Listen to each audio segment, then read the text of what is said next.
Hello everyone. आज के इस वीडियो में हम देखेंगे कैल न्यूपोर्ट की बुक डीप वर्क की समरी को। इस बुक में कैल न्यूपोर्ट हमें ऐसी टेक्निक्स बताते हैं जिनका यूज करके हम अपने काम को बिना डिस्ट्रैक्ट हुए पूरे फोकस के साथ कर पाएंगे। तो चलिए शुरू करते हैं आज का वीडियो और चलते हैं कुछ नया सीखने के एक मजेदार सफर में। लेकिन इससे पहले कि आप इस वीडियो में खो जाएं, इमीडिएटली आप चैनल को सब्सक्राइब करें और वीडियो को लाइक शेयर करें। इस बुक में सबसे पहले राइटर हमें बताते हैं कि एक ऐसी स्किल जो आने वाले टाइम में बहुत ही रेयर और हाईली पेड होगी, वो है पूरे पिन पॉइंट फोकस के साथ लंबे टाइम तक अपने काम को करने की एबिलिटी। अब जो चीज इस स्किल को आने वाले टाइम में रेयर बनाएगी वो है डिजिटल टेक्नोलॉजी में होता एडवांसमेंट। अगर आप देखोगे तो डिजिटल टेक्नोलॉजी धीरे धीरे करके हमारे फोकस करने के ड्यूरेशन को कम करती जा रही है। इसको आप एक एग्जांपल से भी समझ सकते हो। पहले हम एंटरटेनमेंट के लिए कई दिनों तक एक बुक पढ़ते थे, फिर हम 3 आवर्स की मूवी देखने लगे, उसके बाद 5 मिनट के यूट्यूब वीडियोस और हम 30 सेकंड के यूट्यूब शॉर्ट्स तक पहुंच गए हैं। कहने का मतलब ये है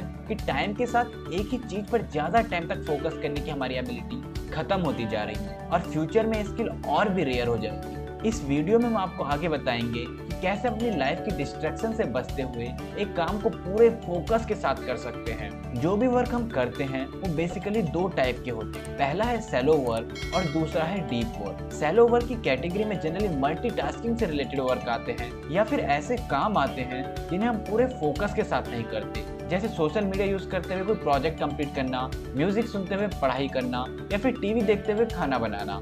अब देखते हैं डीप वर्क क्या होता है। कोई भी ऐसा काम जिसे करते हुए हम पूरे तरीके से उसमें डूब जाते हैं और उस वर्क के अलावा हमें और किसी चीज की होश नहीं रहती, ऐसे काम को ही हम डीप वर्क बोलते हैं। डीप वर्क का एक बहुत ही अच्छा एग्जांपल पेचेक मूवी में दिखाया गया है। माइकल जेनिंग्स जो कि एक इंजीनियर हैं, वो जब भी कोई नया प्रोजेक्ट शुरू करते हैं तो अपने आप को वर्कशॉप में बंद कर लेते हैं और जब तक वो प्रोजेक्ट कंप्लीट नहीं हो जाता उस वर्कशॉप से बाहर नहीं आते।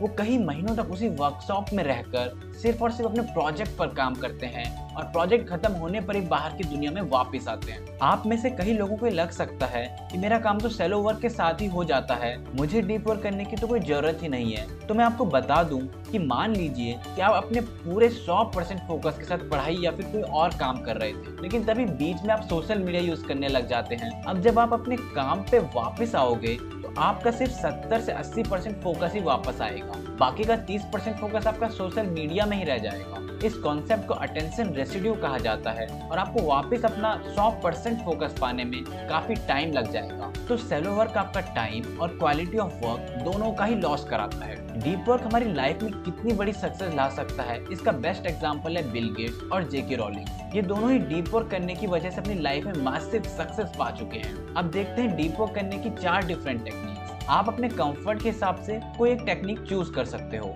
पहली टेक्निक है मोनास्टिक डीप वर्क। इस टेक्निक में आपको अपने आप को पूरी दुनिया से कट कर लेना होता है और एक मॉन्क की तरह कहीं दूर एकांत में जाकर सिर्फ और सिर्फ अपने प्रोजेक्ट में फोकस करना होता है। इसका बेस्ट एग्जांपल है बिल गेट्स। बिल गेट्स खुद माइक्रोसॉफ्ट के इनिशियल डेज में सॉफ्टवेयर बनाने के लिए इस टेक्निक का यूज कर चुके हैं। उन्होंने पूरे 8 वीक्स के लिए खुद को दुनिया से आइसोलेट कर लिया था और जब वो बाहर आए थे तो उनके पास फर्स्ट वर्जन ऑफ बेसिक था, जो कि आज एक मैमथ बन चुकी माइक्रोसॉफ्ट का बेसिक प्रोग्राम था।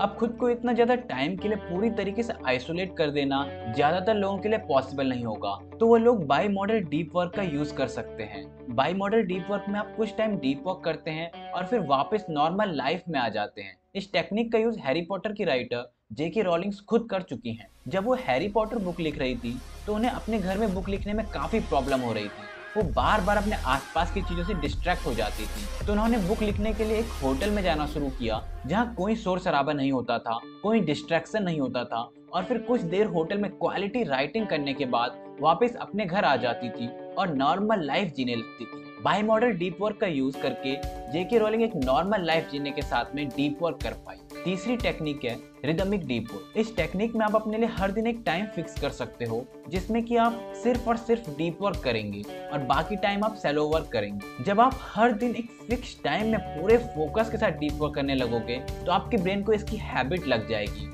और आप काफी आसानी के साथ अपने काम पे फोकस कर पाओगे। चौथी और आखिरी टेक्निक है जर्नलिस्टिक डीप वर्क। इस टेक्निक में आपको हर दिन एक ही टाइम फिक्स करने की जरूरत नहीं है, बल्कि आप अपने कंफर्ट के हिसाब से टाइम को एडजस्ट कर सकते हैं। मान लीजिए कि आपके लिए सैलो वर्क करना बहुत जरूरी है, तो आप पूरे दिन सेलो वर्क करिए, लेकिन जैसे आपको पता चलता है इस टाइम में आप फ्री रहने वाले हो, तो उस टाइम में आप खुद को सबसे आइसोलेट कर लो और डीप वर्क करना शुरू कर दो। बाकी के टाइम आप सेलो वर्क कर सकते हो। अब आप इन 4 टेक्निक में से अपने कंफर्ट के हिसाब से एक टेक्निक सिलेक्ट कर सकते हो और अपनी लाइफ में डीप वर्क करके मैसिव सक्सेस अचीव कर सकते हो। ये लेसन्स मैंने कैल न्यूपोर्ट की बुक डीप वर्क से लिए हैं और अगर आप इस बुक को पढ़ना चाहते हैं तो आप इसे अमेज़न से खरीद सकते हैं। अब बारी है इस बुक से मेरी फेवरेट लाइन की, और वो है if you don't produce you wouldn't thrive, no matter how skilled और talented you are. Okay guys, आज की वीडियो में इतना ही। फिर मिलेंगे अगले वीडियो में, और प्लीज वीडियो को लाइक शेयर करें और बुक ज्यूस यूट्यूब चैनल को सब्सक्राइब।